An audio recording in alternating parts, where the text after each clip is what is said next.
ఏం చేస్తున్నావు నాన్న? మోటివేషనల్ బోర్డ్ చేస్తున్నా. మోటివేషనల్ బోర్డా?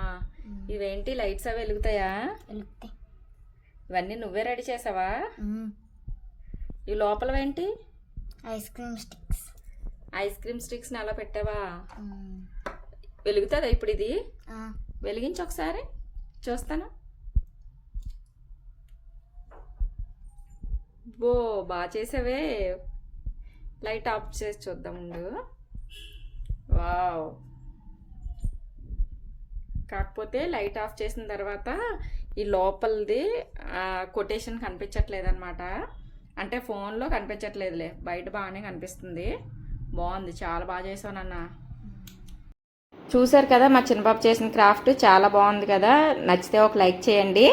వీడు ఇదే కాదు చాలా క్రాఫ్ట్లు చేస్తూ ఉంటాడనమాట. ఏది చూసినా కూడా చాలా ఇంట్రెస్ట్గా కార్డ్బోర్డ్స్ అని, తర్వాత ఇంకా థర్మాకోల్ షీట్స్ ఏవేవో తెచ్చుకొని ఏదేదో చేస్తూ ఉంటాడనమాట. ఇంతకుముందు ఫోన్లో చూసి చేసేవాడు, కానీ ఇప్పుడు ఫోన్లో చూసి చేయకూడదు, ఎందుకంటే అది వేరే వాళ్ళు చేసింది కాబట్టి నువ్వు క్రియేటివ్గా ఆలోచించి నువ్వు చెయ్యాలని చెప్తే అప్పటి నుంచి కూడా వాడు ఏదో ఒకటి వాడికి తోచినట్టు వాడు చేస్తూ ఉంటాడనమాట.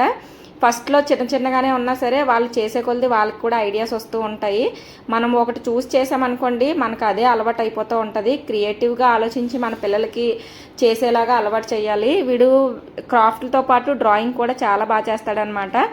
మా క్యాండీ ఎక్కువగా ఫోను టీవీ చూస్తూ ఉండేవాడు, మేము ఎంత చెప్పినా వినేవాడు కాదనమాట. అయితే క్రాఫ్ట్ల మీద చాలా ఇంట్రెస్ట్ ఉండేది, కాకపోతే ఈ ఫోన్కి ఎడిక్ట్ అయిపోయి వాటిని పక్కన పెట్టేసేవాడు. ఎప్పుడైనా ఒక్కొక్కసారి మాత్రమే వేసేవాడు అనమాట. ఇప్పుడైతే మేము ఫోన్ పూర్తిగా తీసుకొని వాడికి ఇంకెవ్వడం మానేసాము. అప్పటి నుంచి కూడా వీడు ఇంకెక్కువగా క్రాఫ్ట్లు చేయడం, ఇలా ఏదో ఒకటి క్రియేటివ్గా ఆలోచించడం చేస్తున్నాడు అనమాట.